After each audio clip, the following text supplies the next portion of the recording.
Bienvenidos a una edición más de su noticiero de AVA Televisión, edición fin de semana. Mi nombre es Jaime Sevilla y estas son las noticias. Gozo y alegría en todo el pueblo salvadoreño por la próxima beatificación de los siervos, Padre Rutilio Grande, Padre Cosme Espesoto, Manuel Solórzano y Nelson Lemus. A continuación les dejamos el comunicado oficial de AVA Media Group. La gran familia de AVA Media Group y la diócesis de Zacatecoluca en El Salvador se regocijan ante la beatificación de los siervos, Padre Rutilio Grande, Padre Cosme Espesoto, Manuel Solórzano y Nelson Lemus. Se realizará el próximo 22 de enero en El Salvador. La ceremonia será presidida por su eminencia reverendísima Gregorio Cardenal Rosa Chávez. La sangre de los mártires fortalece nuestra fe y nos anima en la esperanza en la conquista del reino de Dios. En nombre de la gran familia de AVA Media Group y de nuestro director espiritual, el obispo Elías Samuel Bolaños Avelar, de la diócesis de Zacatecoluca, en donde fue martirizado el Padre Cosme Espesoto, queremos agradecer a todas las órdenes religiosas, las entidades, las parroquias, las diócesis que estuvieron involucrados en este proceso de beatificación. Nos llena de gozo ver en los altares próximamente a estos siervos que de alguna forma nos han plasmado el camino a seguir en la extensión del reino de Dios.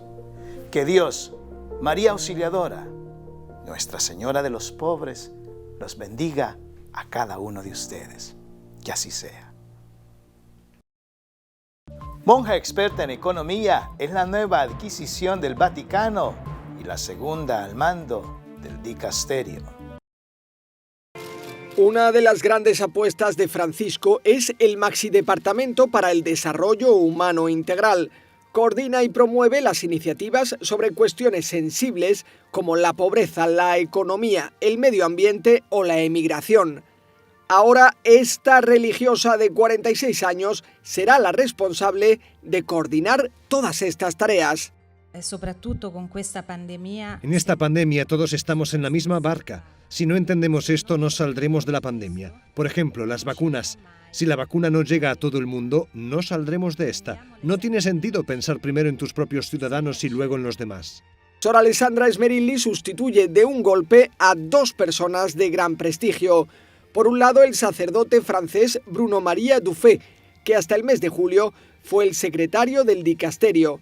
Este experto en cooperación internacional y en ética social regresó en julio a Lyon tras cumplir 70 años. Los migrantes no son principalmente migrantes, sino personas. Personas en movimiento, personas en migración, con una historia personal, una memoria personal, una tierra y una dignidad. También Alessandra Smerilli sustituye al secretario adjunto Augusto Zampini, formado en Argentina y el Reino Unido, experto en economía y en ética ambiental y que ahora abandona Roma. Dufay y Zampini dejan también la Comisión Vaticana COVID-19, guiada por el cardenal Peter Turkson, que propone al Papa ideas para la reconstrucción de la sociedad. Le sustituyen Alessandra Smerilli y el sacerdote Fabio Baggio, que coordina la sección de migrantes y refugiados del dicasterio.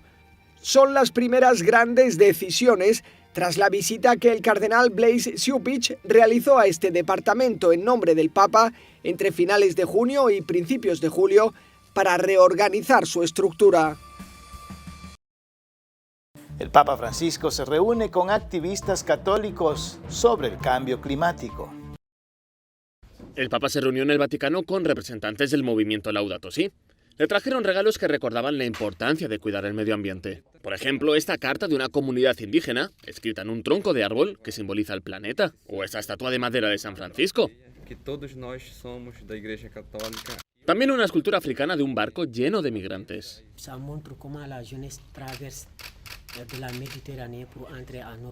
y este mapa que recopila la situación de los arrecifes de coral del planeta. Otro regalo fue esta concha en una caja de madera de koa de Hawái y este curioso dibujo.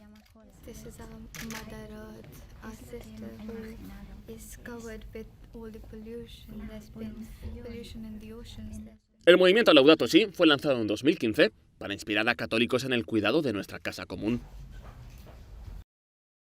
La siguiente iniciativa enseña a hijos de divorciados a perder el miedo al matrimonio. Conozcamos más de qué se trata. Tras 7 años de matrimonio, Dan y Bethany Meola sintieron que faltaba algo en la preparación al matrimonio que se imparte en las iglesias. En concreto, echaban de menos un programa para ayudar a valorar el matrimonio a hijos o hijas de parejas rotas. El divorcio de los padres tiene un efecto retardado en la vida de los hijos. A menudo el acontecimiento desencadenante es el inicio de una relación seria. Caen en la cuenta y de repente dicen: Dios mío, tengo todas estas heridas, todos estos miedos, porque vi en mi familia lo que no se debe hacer en un matrimonio.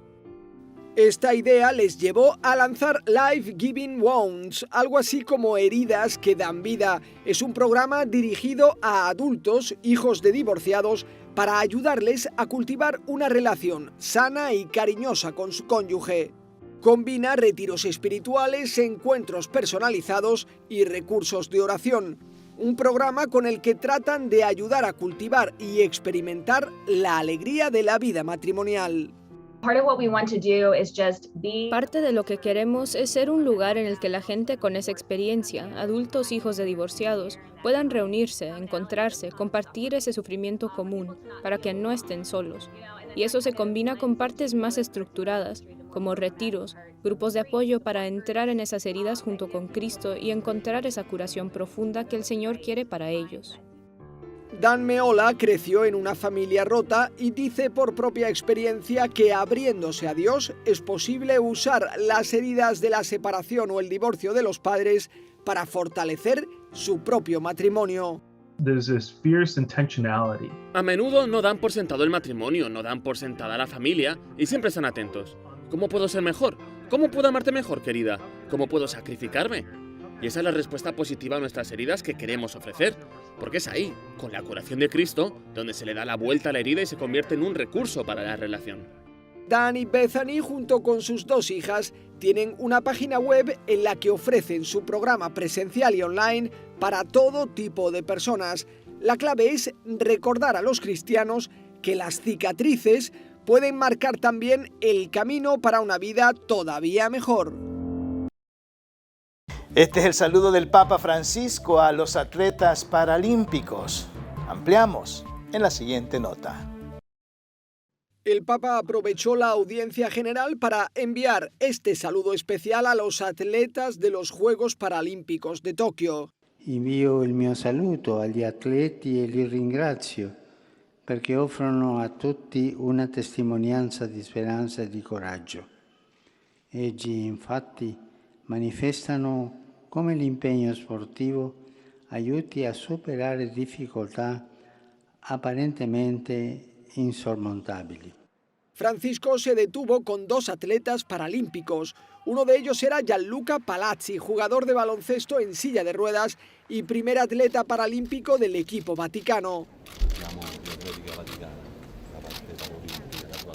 Gianluca Palazzi le regaló una camiseta del equipo.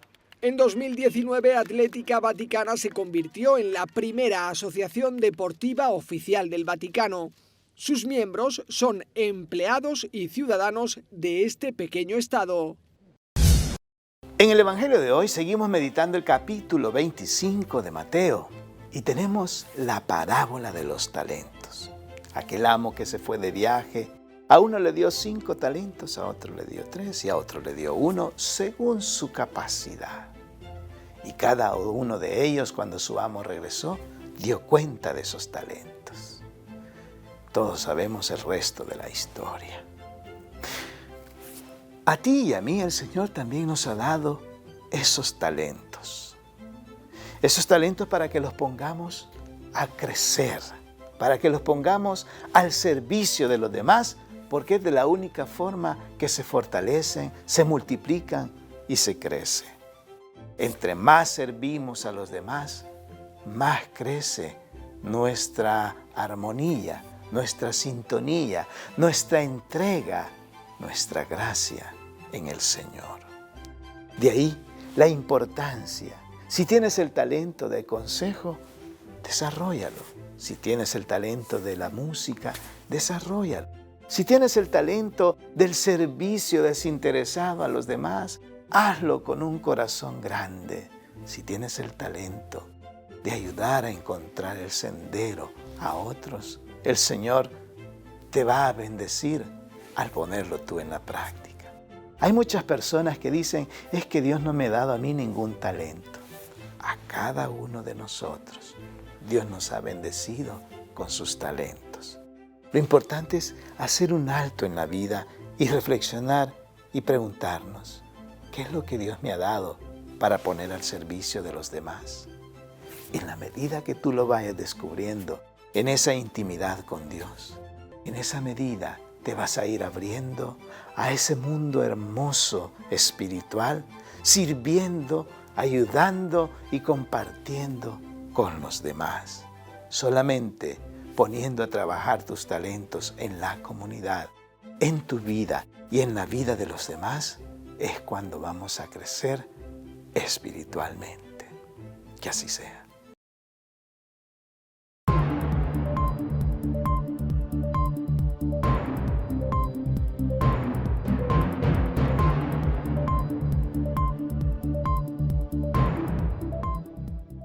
El presidente Biden en su comparecencia ante la nación promete retaliación a ISIS-K en el momento que elijamos, según sus palabras. We will not forgive. No lo perdonaremos, no lo olvidaremos, los perseguiremos y los haremos pagar. Así, el presidente Joe Biden prometía vengar la muerte de 13 soldados estadounidenses tras el atentado en Kabul a manos del grupo ISIS-K, la célula terrorista del Estado Islámico.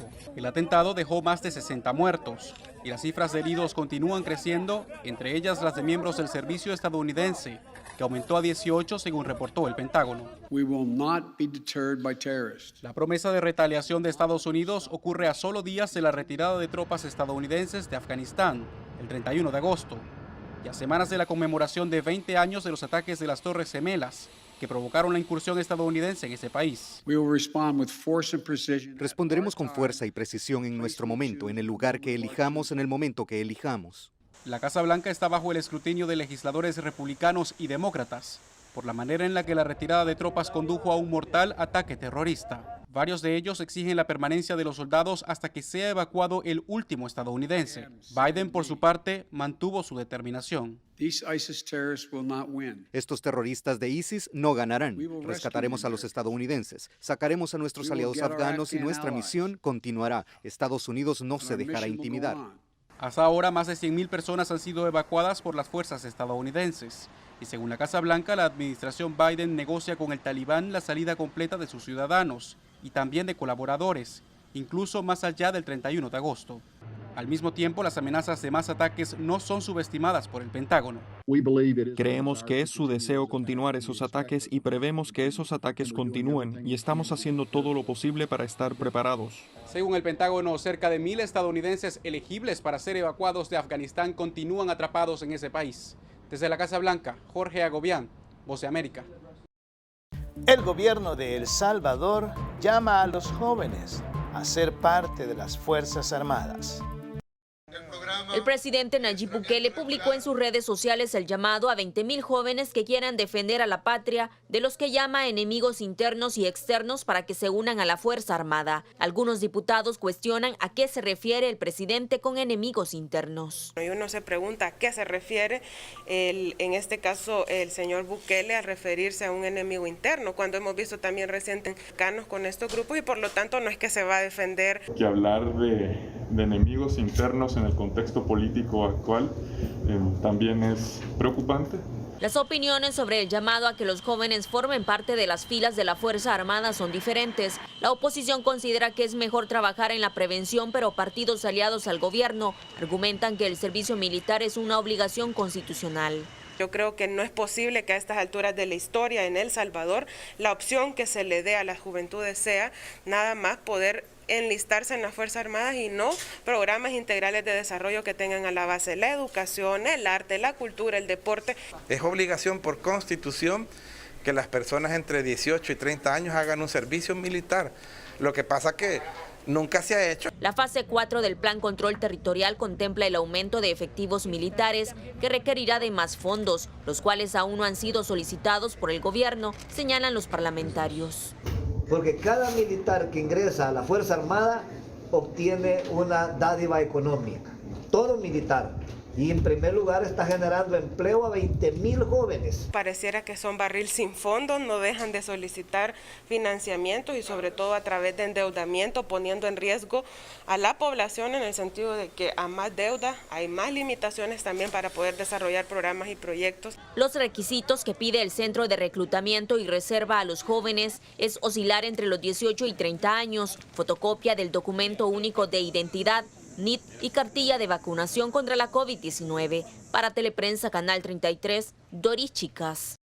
Nos vamos a Sudamérica. Nos reciben nuestros hermanos de JN19 Televisión, quienes nos han preparado un reportaje especial sobre lo que acontece en el Perú.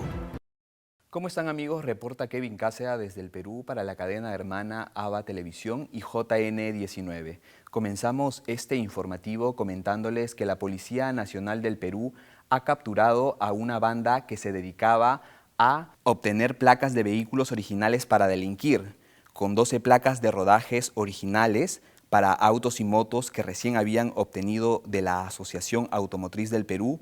Fueron intervenidos Marco Napán, de 30 años, y Soledad Barazorda, de 51, en el distrito de Surquillo, quienes estarían siendo investigados por el delito contra la fe pública y falsedad genérica. El coronel Carlos Soler, jefe de la División de Investigación de Robos de la DIGRINCRI, comentó que el modus operandi de la banda criminal consistía en solicitar mediante un correo el trámite del duplicado de las placas de autos y motos, y se hacían pasar como apoderados de los titulares de las placas a través de la página web de la Asociación Automotriz del Perú. Para este trámite, los delincuentes adjuntaban la denuncia policial de la supuesta pérdida. Todos estos documentos presentados eran falsificados. Luego, la banda enviaba a otros integrantes para que recojan las placas. La organización criminal pagaba 30 soles para el recojo de placas de autos y camionetas y 20 soles para las placas de motos. Las autoridades señalaron que las placas que obtenía esta banda terminaban en manos de organizaciones criminales que los colocaban en autos y motos robadas para cometer actos delictivos. Continuando con la información, el Ministerio de Transportes y Comunicaciones ha dado un plazo para los brevetes que se encuentran ya vencidos. El plazo es hasta fin de año. Los conductores que cuenten con sus licencias vencidas de clase A y B en todas sus categorías que permitan manejar autos particulares, taxis, cústers, ómnibus, camiones y motocicletas podrán manejar sin ningún problema gracias a la ampliación de la vigencia de los brevetes que ha dado el Ministerio de Transportes y Comunicaciones, que es válido hasta el 31 de diciembre. Solo los brevetes de clase A y B, cuyo vencimiento están comprendidos entre el 1 de enero del 2020 y el 30 de diciembre del 2021, tendrán vigencia hasta el 31 de diciembre del presente año. De la misma forma, la norma amplía la vigencia de los pedidos y autorizaciones especiales para el traslado mediante el transporte de residuos y materiales altamente peligrosos. Las medidas fueron adoptadas con el objetivo de evitar riesgos de contagio y aglomeraciones durante el proceso de revalidación de brevetes. Continuando con la información, ahora nos vamos a la web. Desde el santuario de Santa Rosa de Lima están invocando a los fieles no acudir a dicho santuario para evitar las aglomeraciones. Por segundo año consecutivo, las actividades por el Día de Santa Rosa de Lima serán de forma virtual. Así lo indicó el padre Benjamín de la Torre, coordinador del santuario de Santa Rosa de Lima, quien además invocó a los fieles no acudir al recinto este 30 de agosto, que se celebra el Día de la Santa Limeña, y de esta forma evitar los contagios por COVID-19. El padre de la Torre dio este mensaje ya que el año pasado se presenció decenas de fieles en las afueras del santuario, ubicado en el centro de Lima, a pesar del previo anuncio de las restricciones de las actividades. Una de las tradiciones más arraigadas por el Día de Santa Rosa de Lima es dejar cartas en el Pozo de los Deseos. Este año, así como el año pasado, invitan a los fieles a enviar sus cartas de forma virtual al correo basilicasantarosadelima@gmail.com. El sacerdote indicó que solo el año pasado se recibió cerca de 4,000 cartas. Esta fue toda la información que tenemos hasta el momento para ustedes, informó Kevin Cáceda para la audiencia de la cadena hermana ABA Televisión. Permiso.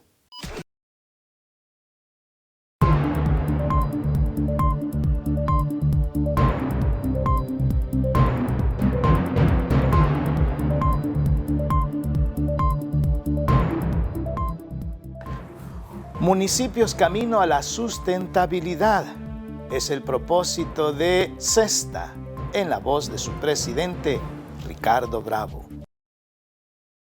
El Centro Salvadoreño de Tecnología Apropiada CESTA, junto a varias municipalidades del país, dieron a conocer diferentes iniciativas ambientales como parte del proyecto Municipios Camino a la Sustentabilidad. ¿Qué significa esto? Tratar de garantizar que vamos a tener a nivel municipal el agua que necesitamos. Vamos a producir los alimentos que necesitamos. Defender las últimas zonas boscosas que nos quedan. Rehabilitar territorios que han sido destruidos. Producir los alimentos localmente. Promover el uso de la bicicleta. Todas esas cosas, ¿verdad? Para que los municipios puedan sobrevivir. Alcaldes y alcaldesas de los municipios de Jocuaitique, Morazán, Azacualpa, Chalatenango, San Esteban, Catarina, San Vicente, unidades ambientales y grupos ecológicos urbanos expusieron las diferentes acciones que están realizando en pro del medio ambiente, como por ejemplo la elaboración de abonos orgánicos, prohibir el plástico de un solo uso y elaboración de huertos urbanos. El evento contó con la asistencia de la diputada del FMLN, Dina Argueta, quien hizo énfasis en el esfuerzo que están realizando las 262 alcaldías del país al desarrollar sus proyectos sin los recursos económicos del Fondo para el Desarrollo Económico y Social de los municipios de El Salvador, FODES. Todo este año, que ya estamos por iniciar septiembre, 9 meses de este año no han recibido nada. Y es que los municipios y la gente de los municipios no son limosnas las que están pidiendo, son derechos que les están siendo violentados al no transferírseles el FODES. Y van a perdonar que me tome un poquito este tiempo porque yo sé que estamos en un tema ambiental, pero creo que también es parte de las necesidades y de los derechos que tiene nuestra gente, que ahora están siendo y se están viendo violentados en ese sentido. Según Ricardo Navarro, la idea es extender la participación a este tipo de eventos a las 262 municipalidades del país. El próximo 24 de septiembre se realizará otro evento similar pero enfocado en el uso de la bicicleta. A continuación les presentamos la editorial de la UCA, la Universidad Jesuita Centroamericana, titulada El transporte y la contaminación, en la voz de Omar Serrano. El transporte facilita la vida, promueve la actividad económica y en general el bienestar del ser humano. Sin embargo, hay que decir que el transporte es uno de los sectores más contaminantes del planeta. Según el Programa de las Naciones Unidas para el Medio Ambiente, el transporte produce la 1/4 parte de las emisiones de gases de efecto invernadero, es decir, que contribuyen al calentamiento global. En nuestro país, El Salvador, cada año ingresan 100,000 vehículos al país. Según el Viceministerio de Transporte, el país ya sobrepasó su capacidad vial, es decir, las calles para el número de vehículos que hay. El 2019, según esta entidad, el país cerró con 1.3 millones de vehículos, de los cuales 300,000 son motocicletas y 950,000 son automóviles, buses, microbuses y camiones. ¿Qué hacer para reducir este efecto? Hay 3 tipos principales de vehículos. Los que funcionan con motor de combustible se llaman motor de combustión. 2, los vehículos eléctricos que no necesitan combustible. Y 3, los vehículos híbridos, que son una mezcla de los dos primeros.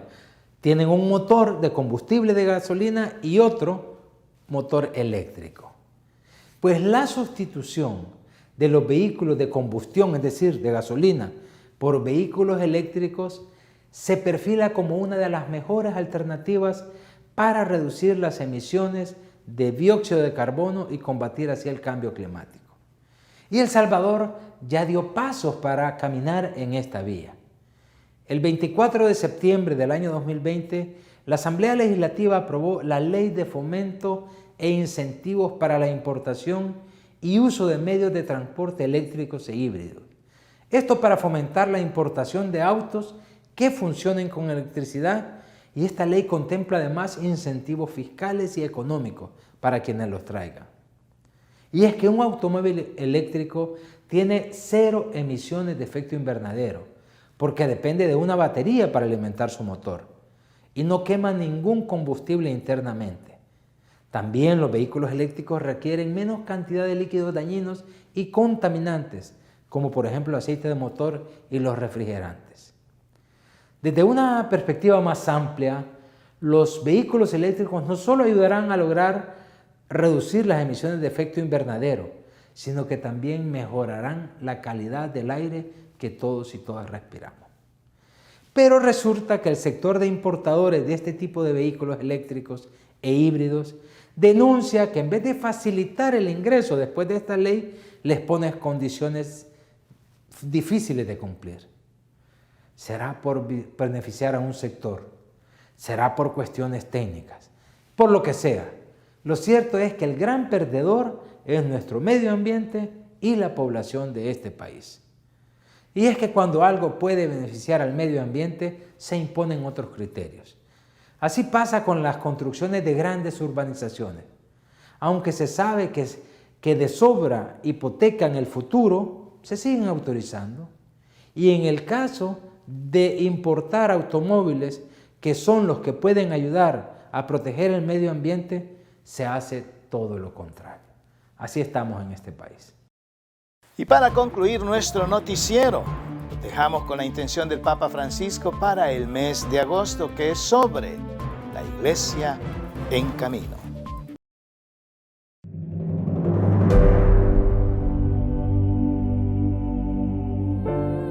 La vocación propia de la Iglesia es evangelizar, que no es hacer proselitismo, no. La vocación es evangelizar. Más aún, la identidad de la Iglesia es evangelizar.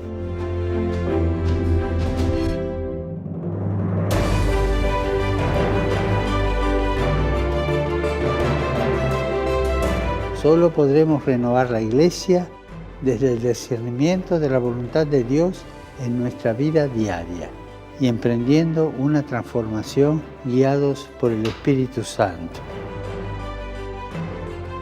Nuestra propia reforma como personas. Esa es la transformación. Dejar que el Espíritu Santo, que es el don de Dios en nuestros corazones, nos recuerde lo que Jesús enseñó y nos ayude a ponerlo en práctica. Empecemos reformando la Iglesia con la reforma de nosotros mismos. Sin ideas prefabricadas, sin prejuicios ideológicos, sin rigideces, sino avanzando a partir de una experiencia espiritual, una experiencia de oración, una experiencia de caridad, una experiencia de servicio. Sueño con una opción aún más misionera, que salga al encuentro del otro sin proselitismo y que transforme todas sus estructuras para la evangelización del mundo actual. Recordemos que la Iglesia siempre tiene dificultades, siempre tiene crisis. Está viva. Las cosas vivas entran en crisis. Solo los muertos no entran en crisis. Recemos por la Iglesia para que reciba del Espíritu Santo la gracia y la fuerza para reformarse a la luz del Evangelio. Y así llegamos al final de una edición más de su noticiero de ABA Televisión. Gracias por estar con nosotros. Puedes sintonizarnos las 24 horas del día en el www.abatvn.com, en nuestras plataformas digitales de Roku TV y Amazon Fire, en nuestras cadenas hermanas y, como siempre, en nuestras redes sociales. Ahí nos vemos. Que Dios los bendiga.